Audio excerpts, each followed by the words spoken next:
প্রমাণ করতে হয়, এমন নেতার সাথে সম্পর্ক রাখা যাবে না।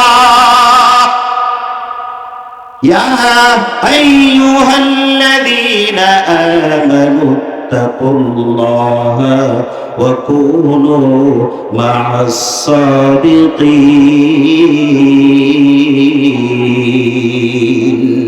এজন্য সম্পর্ক কার সাথে করতে হবে খুব ভাবে চিন্তা করতে হবে। এজন্য সবার সাথে সব সম্পর্ক করা যাবে না, সম্পর্ক করতে পারবেন না। এজন্য মুমিন, তুমি যেমন একজন ইমানদার ভালো বান্দার সাথে তোমার সম্পর্ক যদি হয়, যেমন একজন আতরের দোকানদার আছে ওই বান্দার সাথে তোমার যদি সম্পর্ক যদি হয়ে যায়, ভালো মানুষের সাথে ও বান্দা তোমার যদি সম্পর্ক হয়, তাহলে ফায়দাটা কি হবে রে বান্দা? ওই আতরের দোকানদারের সাথে তোমার সম্পর্ক হলে, আতরের দোকানে তুমি যদি যাও, তাহলে হয়তো একটু গ্রাম তোমার শরীরের ভিতরে লাগায় দিবে, আতর লাগায় দিবে, অথবা এমনিতেও আপনি আতর কিনতে পারেন, নাও যদি কিনেন, না যদি সে দেয়, অত্যন্ত আতরের গ্রামগুলো আপনার শরীরের ভিতরে লাগবে। কথা বলেন ঠিক কিনা? আর যারা বেঈমান, আর যারা কাফের বেঈমান আছে, ইসলামের উল্টা যারা চলে, যাদের উদাহরণ হলো একটা কামারের মতো। কামারের দোকানে গেলে হয়তো আপনার জামা কাপড় পরে যাবে, না হয় কালি লাগে যাবে, এরকম ময়লা হয়ে যাবে। এই জন্য ইসলামের বিপক্ষে যারা চলে, ওই সমস্ত মানুষের কাছে যাওয়া যাবে না, যাওয়া যাবে না। আপনি যদি তাদের কাছে যদি দান, হয়তো ময়লা লাগবে, না হয় ঈমান নামক যে আলোটা আছে সেটা পুরে সারখার হয়ে যাবে। এজন্য ভালো মানুষের সাথে সম্পর্ক রাখতে হবে। সূরা ফুরকানের মধ্যে একটা ঘটনা আছে। উকবা ইবনে আবি মুঈত, সে ছিল মুশরিকদের একজন লিডার, অন্যতম একজন মুশরিক ছিল উকবা ইবনে আবি মুঈত। সে কি করতো, যখন সফরে যাইতো, সফর থেকে বাড়িতে যখন ফিরতো,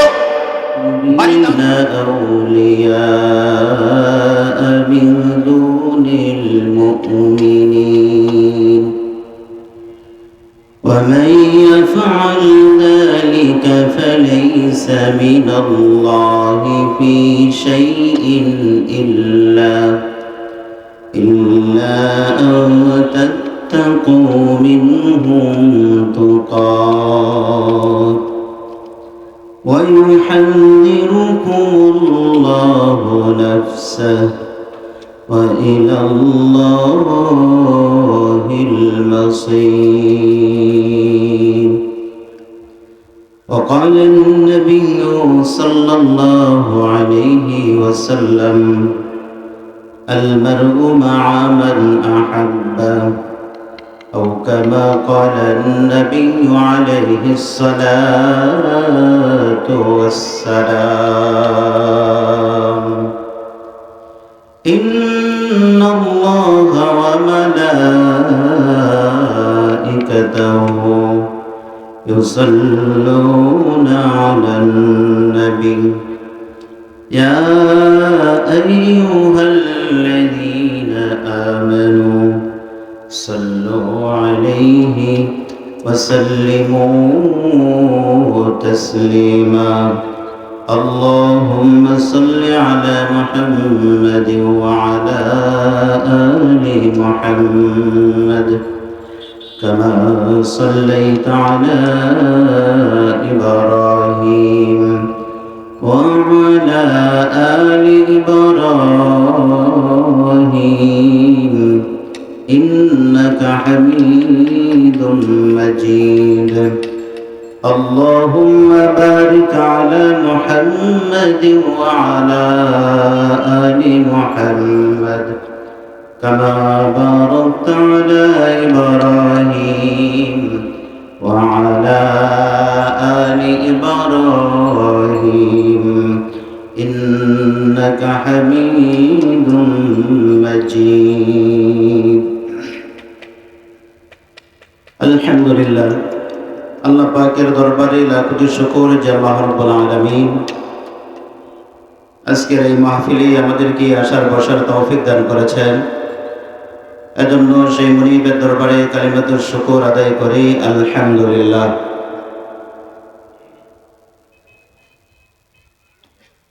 এই মাহফিলগুলা দুনিয়াতে এগুলা হলো জান্নাতের বাগান, এই জান্নাতের বাগানে যে সমস্ত আলোচনাগুলা করা হয়, এই আলোচনাগুলা যদি কোনো মানুষ আমলের নিয়তে যদি শোনে এবং কি আমল যদি করে, তাহলে ওই বান্দা ওই বান্দিগুলা জান্নাতের মতো নিয়ামত তারা পাবে।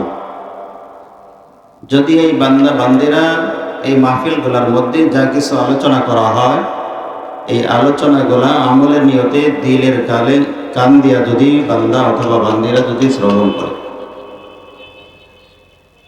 একটা মাহফিল সাজানো, মাহফিলের আয়োজন করা অনেক কষ্টের ব্যাপার।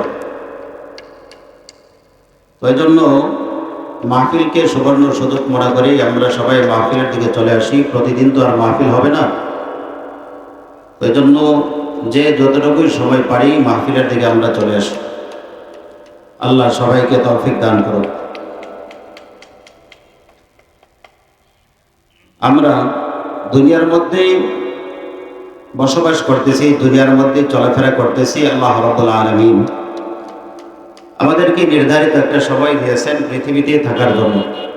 যখন আমাদের এই নির্ধারিত সময়টা শেষ হয়ে যাবে, তখন আমরা কোনো ব্যক্তি কোনোভাবেই নিজের ক্ষমতায়, নিজের শক্তিতে, বুদ্ধিতে কোনোভাবেই এই পৃথিবীর ভিতরে আর একটা সেকেন্ডও আর অবস্থান করতে পারবো না, কেউ থাকতে পারবো না।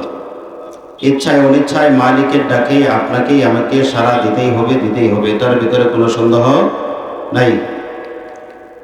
তো এই জন্য আল্লাহ রাব্বুল আলামিন অল্প হায়াত আপনাকে আমাকে যে দিয়েছেন, এই হায়াতটা কিভাবে, কোথায়, কার সাথে ব্যয় করলে, কার সাথে সঙ্গ দিলে আমার এই হায়াতটা সুন্দর হবে, মূল্যবান হবে, সেভাবে আপনাকে আমাকে এই হায়াত, এই সময়টাকে আপনাকে আমাকে ব্যবহার করতে হবে, এই সময়টাকে ব্যয় করতে হবে।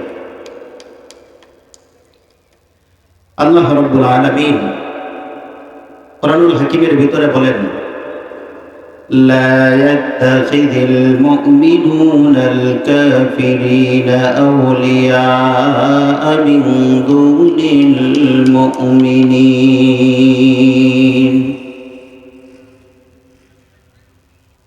দুনিয়ার মানুষ তো বিভিন্ন মানুষের সাথে সম্পর্ক রাখে।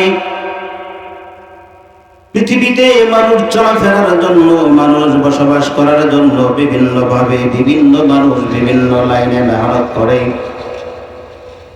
এই মানুষগুলা বিভিন্নভাবে মেহনত করতে গিয়া বিভিন্ন মানুষের সাথে বান্দা বান্দিরা সম্পর্ক করে। আল্লাহ তাআলা কি বলেন, ও বান্দা, তুমি সবার সাথে কিন্তু সম্পর্ক করতে পারবে না, রাখতে পারবে না। আমরা তো মনে করি যার সাথে মনে চায় তার সাথে আমি সম্পর্ক করতে পারবো, অসুবিধা নাই।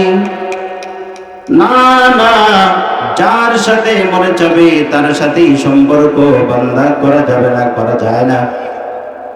মন চাহি জিন্দেগি চলবে না, রব চাহি জিন্দেগি বান্দা অবলম্বন করতে হবে। যেই বান্দা রব চাহি জিন্দেগি পালন করে সেই হলো সত্যিকার অর্থে মানুষ। আর যে নাকি মন চাহি জিন্দেগি অবলম্বন করবে সে সত্যিকার অর্থে মানুষ হইতে পারে না। সিরাতে সুরতে মানুষ তাকে দেখা যাইতে পারে, কিন্তু হাকিকতে সে মানুষ হইতে পারবে না। এজন্য ভাই, আল্লাহ তাআলা তার কালামে হাকিমের ভিতরে বলেন, লা ইয়াত্তাখিযিল মুমিনুনাল কাফিরিনা আউলিয়া মিন দুনিল মুমিনিন।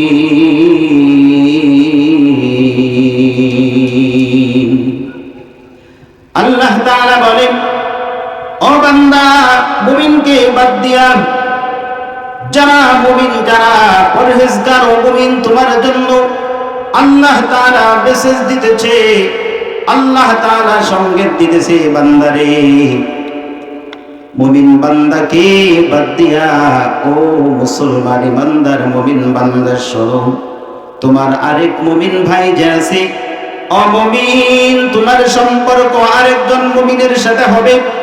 তোমার সম্পর্ক মুমিনকে বাদ দিয়া বিজাতিদের সাথে হইতে পারে না। ও মুমিন, তোমার সম্পর্ক আরেক মুমিনের সাথে হবে। ও মুসলিম, তোমার সম্পর্কটা আরেক মুসলিমের সাথে হইতে হবে। তুমি মুসলমান, তুমি ইমানদার, তুমি মুমিন। ও বিশ্বাসী ভাই, তুমি তোমার ভাইকে বাদ দিয়া বিজাতিদের সাথে তোমার সম্পর্ক যাতে না থাকে। অন্য মানুষকে বান্দারে, অন্য মানুষকে অন্তরঙ্গ বন্ধু বানানো যাবে না। বিজাতিদেরকে মন থেকে ভালোবাসা যাবে না, তাদের সাথে চলাফেরা করা যাবে না। আল্লাহ বলে বান্দারে তাদেরকে বন্ধু বানাবে না, তাদেরকে বন্ধু বানাবে না। কাফের বেঈমান যারা আছে, কাফেরদের সাথে ইমানদারের কোনো সম্পর্ক থাকতে পারে না। ইমানদারের সম্পর্ক ইমানদারের সাথে থাকবে। ওই বেঈমান কাফের গুলোর সাথে যেই মুমিনের সম্পর্ক থাকবে, আল্লাহ বলে যে নাকি ইমানদার, যে নাকি মুমিন, মুমিন হওয়ার পরেও যাদের সম্পর্ক কাফের বেঈমানের সাথে থাকবে, আমি আল্লাহ তাআলার সাথে তার কোনো সম্পর্ক থাকবে না। আল্লাহ কি মেসেজ দিলেন? ও মুমিন, তাহলে তোমাকে কি করতে হবে?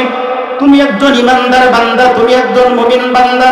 মুমিন রে, তুমি আরেক মুমিনের সাথে সম্পর্ক কায়েম করবে। তুমি একজন নামাজি মানুষ, আরেকজন নামাজি মানুষের সাথে সম্পর্ক করো। তুমি রোজাদার মানুষ, আরেকজন রোজাদারের সাথে তুমি সম্পর্ক কায়েম করো। এজন্য বিজাতিদের সাথে কোনো সম্পর্ক করা যাবে না। আজকে বর্তমানে আমাদের দেশের দিকে তাকাইলে প্রতিটা পরিবারের ভিতরে দেখা যায় বিভিন্ন মানুষকে নিজেদের ধর্মের মানুষদেরকে বাদ দিয়া, নিজেদের আকাবের যারা আছে তাদেরকে বাদ দিয়া তারা বিজাতিদের কালচার গুলা পছন্দ করে। ও মুমিন, আল্লাহ বলে যদি মুমিনকে বাদ দিয়া অন্য কাউকে তুমি যদি ভালোবাসো, অন্য কাউকে যদি মহব্বত করো, অন্যকে যদি তুমি যদি বান্দা, তুমি যদি বন্ধু বানাও, তাহলে আমি আল্লাহ তাআলার সাথে তোমার কোনো সম্পর্ক থাকবে না। আমি আল্লাহ তাআলার সাথে তোমার কোনো সম্পর্ক থাকবে না। এজন্য ভাইরা আমার কি করতে হবে? আমি একজন ইমানদার বান্দা হিসেবে আমি আরেকজন ইমানদারের সাথে সম্পর্ক করব। কাফের বেঈমানদের সাথে আমার কোনো সম্পর্ক থাকতে পারে না, আমার কোনো সম্পর্ক রাখতে পারবো না। কারণ ওই কাফের বেঈমানরা হলো মুসলমানের চিরন্তন শত্রু, এবং তারা সব সময় মুসলমানদেরকে কি করে ক্ষতি করবে, তারা সব সময় এটা চায়। এজন্য আপনাকে আমাকে বুঝতে হবে, না না না না, এই কাফের বেঈমানদের সাথে আপনার আমার সুসম্পর্ক কখনো কায়েম হইতে পারে না। এজন্য কি করতে হবে? একজন ইমানদার বান্দার সম্পর্ক ইমানদারের সাথে হবে। আল্লাহ তাআলা কেন এই মেসেজ দিলেন, কেন এই কথাটা জানায় দিলেন? আপনি আমি মুসলমানের সন্তান, মুসলমান হওয়ার পরেও দেখা যাইতেছে বিজাতিদের পোশাক আমার কাছে ভালো লাগে, বিজাতিদের অনুষ্ঠান আমাকে ভালো লাগে। আমি একজন ইমানদার, আমি মুসলমান, আমার বিবাহের শাদীর ভিতরে যেইভাবে বিবাহ শাদীটা হওয়ার দরকার, আমার বিবাহ শাদীটা কিন্তু ওইভাবে হয় না। নাচ গান থেকে শুরু করে, গায়ে হলুদ থেকে শুরু করে, অর্থাৎ হিন্দুয়ানিদের যত ধরনের প্রথা আছে, ওই বিজাতিদের যত ধরনের প্রথা আছে রে ইমানদার, তোমার পরিবারের ভিতরে, তোমার বিবাহের ভিতরে, তোমার ছেলের মুসলমানের খতনার ভিতরে সব কিছুই বিজাতিদের কালচার গোলা বান্দা বান্দিরে ঢুকাইয়া দিতেছ। ও মুমিন, এজন্য আল্লাহ বলতেছে বান্দা বান্দিরে শোনো, খবরদার খবরদার, বিজাতিদের সাথে কোনো সম্পর্ক লাগায়ও না। আমি বিজাতিকে পছন্দ করি না, মুখে বললে কি হবে, কিন্তু আমার শরীরের পোশাকের ভিতরে বিজাতিদের পোশাক উঠে আছে। আমার পরিবার এমনই ভাবে চালাইতেছি, বিভিন্ন ভাবে জন্মদিবস থেকে শুরু করে বিভিন্ন অনুষ্ঠান আমরা করি যেগুলা মুসলমানের ভিতরে নাই, কিন্তু এগুলো আমরা সব করতেছি আবার নামে মুসলমান পরিচয় দেয় আমি একজন ইমানদার। ও মুসলমান, তোমাকে আমাকে বুঝতে হবে, তুমি আমি যদি ইমানদার যদি হয়ে থাকি, তাহলে ইমানদারের যেই বৈশিষ্ট্য আছে ওই বৈশিষ্ট্যটা আপনার মধ্যে আমার ভিতরে থাকতে হবে। একজন ইমানদার কখনো এরকম ভাবে বাজে মানুষের সাথে এরকম সম্পর্ক রাখতে পারে না। কিভাবে আরেকজন মানুষের সাথে সম্পর্ক রাখবে? আল্লাহ রাব্বুল আলামিন ভিন্ন আয়াতের ভিতরে বলেন, ইয়া আইয়ুহাল্লাযীনা আমানু তাকুল্লাহা ওয়া কুনু মা'আস সাদিকিন।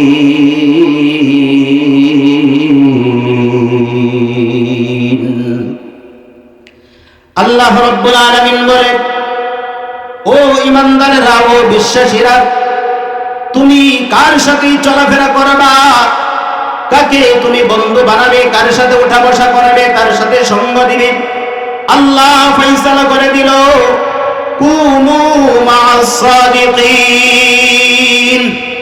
আল্লাহ বলে, ও ঈমানদার বান্দা বান্দিরা রে, শোনো, তোমাকে বলতেছি, তোমাদেরকে সতর্ক করে দিতেছি, তোমরা সাদিক বান্দা যারা আছে তাদের সাথে তোমরা সম্পর্ক কায়েম করো। কার সাথে? সাদিক বান্দা যারা আছে তাদের সাথে তোমাদের সম্পর্ক কায়েম করতে হবে। আমার ভাইয়েরা, সাদিক বান্দাকে বুঝতে হবে আপনাকে আমাকে। আল্লাহ যে বললেন কুনু মা'আস সাদিকিন, সাদিক বান্দা যারা নামাজ ছাড়ে না তারা, সাদিক বান্দা যারা রোজা ছাড়বে না তারা, সাদিক বান্দা যারা পর্দা ছাড়বে না তারা, সাদিক বান্দা যারা হালাল ছাড়বে না তারা, সাদিক বান্দা যারা রাসূলের সুন্নাত ছাড়বে না তারা, সাদিক বান্দা যারা হজ ছাড়বে না তারা, সাদিক বান্দা যারা যাকাত ছাড়বে না তারা, আর যারা সাদিক বান্দা হয় নাই ও মুসলমান, তাদের সাথে সঙ্গ দেওয়া যাবে না। সাদিক বান্দা কখনো মিথ্যা বলতে পারে না, সাদিক বান্দা কখনো সুদ খাইতে পারে না, সাদিক বান্দা কখনো বেপরদায় চলতে পারে না, সাদিক বান্দা কখনো যাত্রার আয়োজন করতে পারে না, সাদিক বান্দা কখনো বিভিন্ন অনুষ্ঠানের ভিতরে গান বাদ্য বাজনা বাজাইতে পারে না। ও মুসলমান, তুমি আমি যতই হাজিগিরি দেখাই না কেন, পরহেজগারগিরি দেখাই না কেন, কিন্তু তোমার বাড়িতে বক্স বাজে, তোমার বাড়িতে এরকম ভাবে মেয়ে মানুষদেরকে তুমি নাচানাচি করাইতেছো না বান্দা, আবার বলো আমি একজন ইমানদার, আমি একজন পরহেজগার, আমি হলাম একজন হাজি, আমি হলাম পাঞ্জাগানা নামাজ পড়াওয়ালা একজন মুসল্লি। না রে না, ও মুসলমান সে হইতে পারে না। সাদিক বান্দা যারা হবে কখনো ইসলামের বিপক্ষে তারা কথা বলতে পারবে না। সাদিক বান্দা যারা হবে রাসূলের আদর্শের উল্টা কোনো কাজ করতে পারবে না। সাদিক বান্দা যারা হবে ইসলাম নিয়ে কোনো সময় কোনো কটূক্তি করতে পারবে না। এটা হলো সাদিক বান্দার পরিচয়। এইজন্য আল্লাহ বলে কুনু মা'আস সাদিকিন।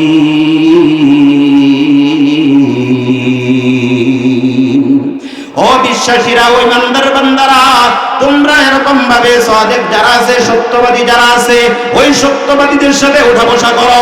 আমরা তো বিভিন্ন মানুষের সাথে উঠা বসা করি, অনেক নেতা আছে, অনেক নেত্রী আছে, যাদেরকে পছন্দ করি, যাদেরকে ভালোবাসি, যাদের বিপক্ষে কথা বললে আমি রাগ হয়ে যায়, আমি লাঠি নিয়ে বের হয়ে যায়। আমার নেতাকে নিয়ে কটূক্তি করেছে, আমার নেত্রীকে নিয়ে কটূক্তি করেছে। আরে ভাই, যেই নামাজ পড়ে না, যেই লোকটার ভিতরে ইসলামের কোনো চিহ্ন নাই, যেই লোকটার ভিতরে রাসূলের কোনো আদর্শ নাই, যার মধ্যে পড়া নাই, যার মধ্যে পর্দা হইতে পারে না, যার মধ্যে পর্দা নাই, সেই লোকটাই খারাপ মানুষ, ওই লোকটাই খারাপ মানুষ যে আল্লাহর বিধান মানে না। ও বান্দা, তুমি তার সাথে সঙ্গ দিবে না। যে আল্লাহর হুকুম মানে, যে রাসূলের আদর্শ মানে, তার সাথেই তোমাকে সঙ্গ দিতে হবে। আমরা তো মনে করি যে আমার নেত্রী খুব ভালো, আমার নেতা খুব ভালো। আরে এমন নেতার পিছনে যাইতেছেন যেই নেতা নাকি চুরি করা শিখাইতেছে, যেই নেতা নাকি বাটপারি করা শিখাইতেছে, যেই নেতা নাকি কলকারখানা কিভাবে দখল করতে হবে এগুলো আপনাকে কৌশল জানাই দিতেছে। ওই সমস্ত নেতাদের সাথে সম্পর্ক রাখতে আল্লাহ তাআলা নিষেধ করে দিয়েছে। আজকে আমরা ওই সমস্ত নেতাদের পিছনে দৌড়াই, যেই নেতা কিভাবে বাটপারি করা যায়, কিভাবে জনগণের টাকা মেরে খাওয়া যায়, এই সমস্ত ধান্দা যেই সমস্ত নেতারা শিখাই দিতেছে, ওই সমস্ত নেতাদের আদর্শ গ্রহণ করার কথা আমরা বলতেছি। অথচ আল্লাহ কি বলেন? ইত্তাবিউ মা উনজিলা ইলাইকুম মির রাব্বিকুম ওয়া লা তাত্তাবিউ মিন দুনিহি আউলিয়া। আল্লাহ তাআলা কাদের ইত্তেবা করার জন্য বলতেছি? ও দুনিয়ার মানুষেরা রে, তুমি আমি কার ইত্তেবা করার কথা বলতেছি? আল্লাহ কি বলতেছে আর তুমি আর আমি কি বলতেছি? ও মুমিন মুসলমান, এজন্য সব নেতার পিছনে দৌড়ানো যাবে না। যেই নেতার পিছনে গেলে নামাজ থাকে না, যেই নেতার পিছনে গেলে রোজা থাকে না, যেই নেতার পিছনে গেলে সত্যবাদিতা ঠিক থাকে না, যেই নেতার পিছনে গেলে হারাম কোনটা হালাল কোনটা প্রমাণ করতে হয়, এমন নেতার সাথে সম্পর্ক রাখা যাবে না। ইয়া আইয়ুহাল্লাযীনা আমানু তাকুল্লাহা ওয়া কুনু মা'আস সাদিকিন। এজন্য সম্পর্ক কার সাথে করতে হবে খুব ভাবে চিন্তা করতে হবে। এজন্য সবার সাথে সব সম্পর্ক করা যাবে না, সম্পর্ক করতে পারবেন না। এজন্য মুমিন, তুমি যেমন একজন ইমানদার ভালো বান্দার সাথে তোমার সম্পর্ক যদি হয়, যেমন একজন আতরের দোকানদার আছে, ওই বান্দার সাথে তোমার যদি সম্পর্ক যদি হয়ে যায়, ভালো মানুষের সাথে ও বান্দা তোমার যদি সম্পর্ক হয়, তাহলে ফায়দাটা কি হবে রে বান্দা? ওই আতরের দোকানদারের সাথে তোমার সম্পর্ক হলে, আতরের দোকানে তুমি যদি যাও, তাহলে হয়তো একটু গ্রাম তোমার শরীরের ভিতরে লাগায় দিবে, আতর লাগায় দিবে, অথবা এমনিতেও আপনি আতর কিনতে পারেন, নাও যদি কিনেন, না যদি সে দেয়, অত্যন্ত আতরের গ্রামগুলো আপনার শরীরের ভিতরে লাগবে। কথা বলেন ঠিক কিনা? আর যারা বেঈমান, আর যারা কাফের বেঈমান আছে, ইসলামের উল্টা যারা চলে, যাদের উদাহরণ হলো একটা কামারের মতো। কামারের দোকানে গেলে হয়তো আপনার জামা কাপড় পরে যাবে, না হয় কালি লেগে যাবে, এরকম ময়লা হয়ে যাবে। এই জন্য ইসলামের বিপক্ষে যারা চলে, ওই সমস্ত মানুষের কাছে যাওয়া যাবে না, যাওয়া যাবে না। আপনি যদি তাদের কাছে যদি দান, হয়তো ময়লা লাগবে, না হয় ঈমান নামক যে আলোটা আছে সেটা পুরে সারখার হয়ে যাবে। এজন্য ভালো মানুষের সাথে সম্পর্ক রাখতে হবে। সূরা ফুরকানের মধ্যে একটা ঘটনা আছে। উকবা ইবনে আবি মুঈত, সে ছিল মুশরিকদের একজন লিডার, অন্যতম একজন মুশরিক ছিল উকবা ইবনে আবি মুঈত। সে কি করতো? যখন সফরে যাইতো, সফর থেকে বাড়িতে যখন ফিরতো, বাড়িতে আসার পরে সে মানুষদেরকে দাওয়াত করে সে খাওয়াইতো। এটা ছিল তার অভ্যাস। এই যে তার অভ্যাসটা ছিল, উকবা ইবনে আবি মুঈত সে কি করলো? ঠিক ওইভাবে সব সময়ের মতো আবারও মানুষকে দাওয়াত করলেন। ওই দাওয়াতের মধ্যে বিশ্বনবী সাল্লাল্লাহু আলাইহি ওয়াসাল্লাম তাকেও সে আহ্বান করলেন, নবীজিকে দাওয়াত করলেন। নবীজি সাল্লাল্লাহু আলাইহি ওয়াসাল্লাম তার দাওয়াত গ্রহণ করলেন। আবার আমার নবী উকবা ইবনে আবি মুঈতের বাড়িতে যখন চলে গেলেন দাওয়াত খাওয়ার জন্য, দাওয়াতের জন্য যখন তার বাড়িতে চলে গেলেন, অন্য অন্য মানুষদেরকেও দাওয়াত করেছে। আবার আমার নবী ডাক দিয়ে বলে, ও উকবা ইবনে আবি মুঈত, শোনো, তুমি একজন বেঈমান, তুমি তো ঈমানহীন মানুষ, আমি একজন পয়গম্বর, আমি তোমার দাওয়াত এরকম ভাবে তোমার খাবার গ্রহণ করতে পারি না। ডাক দিয়ে বলে, কেন তুমি পারবে না? আমার নবী ডাক দিয়ে বলে, তোমার খাবারটা আমি গ্রহণ করতে পারি, একটা শর্ত আছে। বলে, কি শর্ত? ডাক দিয়ে বলে, শোনো, আমি তোমাকে বলতেছি, তুমি যদি আমাকে নবী হিসাবে যদি মানো, যদি কালিমা গ্রহণ যদি করো, কালিমা যদি পড়ো, তাহলে আমি বিশ্ব নবী তোমার লোকমাটা খাইতে পারি, তোমার খানা গ্রহণ করতে পারি। উকবা ইবনে মুঈত সে বলতেছে, ঠিক আছে, আমি আর দেরি করব না। উকবা ইবনে আবি মুঈত চিন্তা করলেন, মুহাম্মদ সাল্লাল্লাহু আলাইহি ওয়াসাল্লাম তিনি হলেন কুরাইশ বংশের ভিতরে একজন সম্মানিত মানুষ। সে যদি আমার বাড়ি থেকে অনাহারে যদি যায়, আমার খাবার যদি গ্রহণ যদি না করে, তাহলে এর চাইতে বড় লজ্জার ব্যাপার আর কোনো কিছুই হইতে পারে না, কোনো কিছুই হইতে পারে না। এই চিন্তা করে উকবা ইবনে আবি মুঈত কি করলেন? সাথে সাথে পড়লেন, লা ইলাহা ইল্লাল্লাহু মুহাম্মাদুর রাসূলুল্লাহ। যেই মাত্র উকবা ইবনে আবি মুঈত নবীজির সামনে কালেমা গ্রহণ করলেন, কালেমা গ্রহণ করার সাথে সাথে আল্লাহর নবী দ্বীনের নবী সাল্লাল্লাহু আলাইহি ওয়াসাল্লাম তিনি খুশি হয়ে গেলেন। নবীজি খুশি হওয়ার পরে উকবা ইবনে আবি মুইতের খাবারটা তিনি গ্রহণ করলেন। গ্রহণ করে আবার যখন নবীজি চলে গেলেন, যাওয়ার পরে হঠাৎ করে উকবার আরেকজন বন্ধু ছিল উবাই ইবনে খলফ। এই উবাই ইবনে খলফের সাথে তার যখন সাক্ষাৎ হয়ে গেল, উকবা ইবনে আবি মুইত তাই ওনাকে বলতেছে, উবাই ইবনে খলফ বলে, ও বন্ধু, জানতে পারলাম আমার অজান্তে আমি উপস্থিত ছিলাম না, এ কারণে তুমি নাকি মুহাম্মদের কালিমাটা নাকি গ্রহণ করে ফেলেছো। ও বন্ধু, তাহলে ছোট ওই শৈশব থেকে, ছোটবেলা থেকে, ছোট অবস্থা থেকে এ পর্যন্ত তোমার সাথে আমার যে সম্পর্ক ছিল, আজ থেকে তোমার সাথে আমার কোনো আর সম্পর্ক নাই। তোমার সাথে আমার আর কোনো সম্পর্ক থাকবে না, তোমার সাথে আমার আর কোনো কথা থাকবে না। তোমার সাথে সব ধরনের সম্পর্ক আমি কি ছিন্ন করে দিয়ে দিলাম। কারণ হলো তুমি তো মুহাম্মদের ধর্ম গ্রহণ করেছো, তুমি আমাদের ধর্মকে ত্যাগ করেছো। এজন্য বন্ধুরে, তোমার সাথে যত সম্পর্ক ছিল সব সম্পর্ক আমি নষ্ট করে দিয়ে দিলাম। আবার উকবা ইবনে আবি মুইত বলতেছে, বন্ধুরে, আমি তো কালিমাটা পড়েছি বিপদে পড়ে, আমার বাড়িতে মুহাম্মদের আগমন হয়েছিল। আমি যদি কালিমা যদি পড়ি, তাহলে মুহাম্মদ খানা গ্রহণ করবে না। আর মুহাম্মদ যদি খাবার না খেয়ে এমনিতেই যদি চলে যায়, তাহলে আমি লজ্জা পাবো। কুরাইশ বংশের মধ্যে সবথেকে সম্মানিত মানুষ হলো মুহাম্মদ, এই কারণে আমি কালিমা গ্রহণ করেছি। উকবা ডাক দিয়ে বলতেছে, উবাই ইবনে খলফ ডাক দিয়ে বলে, ও বন্ধু, তুমি যত ধরনের বাহানা করো, যতই অজুহাত দেখাও না কেন, কোনো অজুহাত আমার কাছে গ্রহণযোগ্য হবে না।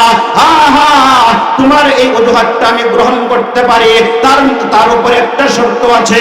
তোমার যে জবানের মাধ্যমে, তোমার যে ঠোঁটের মাধ্যমে, তোমার যে জিহ্বার মাধ্যমে ওই কালিমাটা তুমি পড়েছিলে, ওই জিহ্বা দিয়া, ওই ঠোঁট দিয়া আমার সামনে মুহাম্মদের সাথে তোমাকে একটা দুর্ব্যবহার করতে হবে, মুহাম্মদের সাথে দুর্ব্যবহার করতে হবে। আবার ডাক দিয়ে বলে, বন্ধুরে, মুহাম্মদের সাথে কি দুর্ব্যবহার করতে হবে? বলতেছে, তোমার ওই জবান দ্বারা, তোমার ওই মুখ থেকে মুহাম্মদের গালের মধ্যে থুতু নিক্ষেপ করতে হবে। নাউজুবিল্লাহ। হে বন্ধু, তুমি যদি মুহাম্মদের মুখের ভিতরে, চেহারার মধ্যে থুতু যদি নিক্ষেপ করতে পারো, তাহলে আমি বুঝবো, হ্যাঁ, তুমি এমনিতেই ওই খাবারের জন্য এই বিপদে পড়ে তুমি মুহাম্মদের কালিমাকে গ্রহণ করেছো, আর না হয় আমার বিশ্বাস হবে না। সে বাধ্য হয়ে কি করলো? বন্ধুর সাথে সম্পর্কটা টিকায় রাখার জন্য আবার দ্বীনের নবী সাল্লাল্লাহু আলাইহি ওয়াসাল্লাম বসে আছে। এদের দুই বন্ধুকে যখন দেখতেছে, এদের দুইজনকে দেখে আল্লাহর নবী, দ্বীনের নবী সাল্লাল্লাহু আলাইহি ওয়াসাল্লাম দাঁড়িয়ে গেলেন এবং কিতাবের সামনে কিছু অগ্রসর হয়ে গেলেন। কিন্তু তারা এরকম ভাবে নবীর চেহারার দিকে তাকাইতেছে, কিন্তু রাগ এবং গুসার নজরে এরকম ভাবে তাকাইতেছে। যেই মাত্র কাছাকাছি চলে গেল, যাওয়ার সাথে সাথে যেই কথা সেই কাজ, নবীজির সাথে সেই বেয়াদবিটা করে ফেললো। অর্থাৎ নবীজির চেহারার ভিতরে থুতু এরকম ভাবে নিক্ষেপ করলো। নবীজি সাল্লাল্লাহু আলাইহি ওয়াসাল্লাম চোখের পানি ছেড়ে দিলেন, মনের মধ্যে অনেক ব্যথা পাইলেন। আল্লাহ তাআলা ডাক দিয়ে বলে, ও হাবিব, আপনার সাথে যারা বেয়াদবি করেছে তাদের অবস্থা আমি আল্লাহ তাআলা ভালো করব না, তাদেরকে আমি ভালো করব না। আল্লাহ তাআলা তাদেরকে দুনিয়ার ভিতরেও লাঞ্ছিত করেছে, ময়দানে হাসরে তারা আফসোস করবে আর বলতে থাকবে, তাদের শরীরের গোশতগুলা খাবে, তাদের হাড্ডি পর্যন্ত চাটতে থাকবে আর কামড়াইতে থাকবে। আর উকবা ইবনে আবি মুইত বলতে থাকবে, হায় হায়, দুনিয়ার মধ্যে উকবা ইবনে খলফের মতো এমন শত্রু, এমন নালায়েকের মতো, এমন জালিমের মতো আল্লাহর দুশমনকে যদি বন্ধু হিসাবে আমি যদি গ্রহণ না করতাম, তাহলে এমন শাস্তি আমাকে পাইতে হইতো না।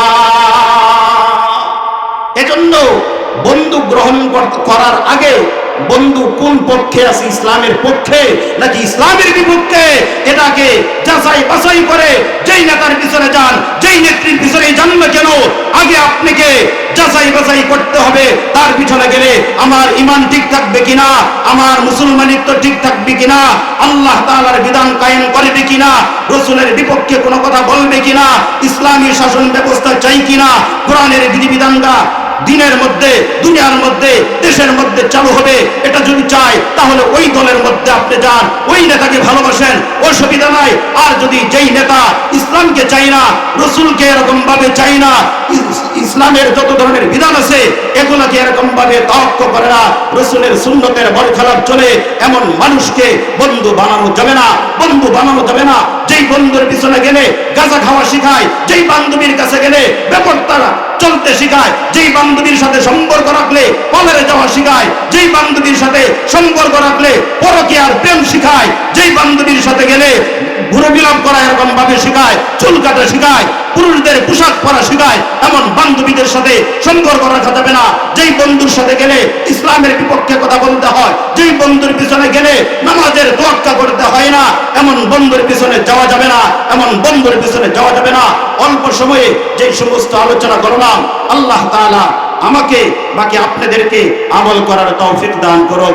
আসসালামু আলাইকুম ওয়া রাহমাতুল্লাহি ওয়া বারাকাতুহু।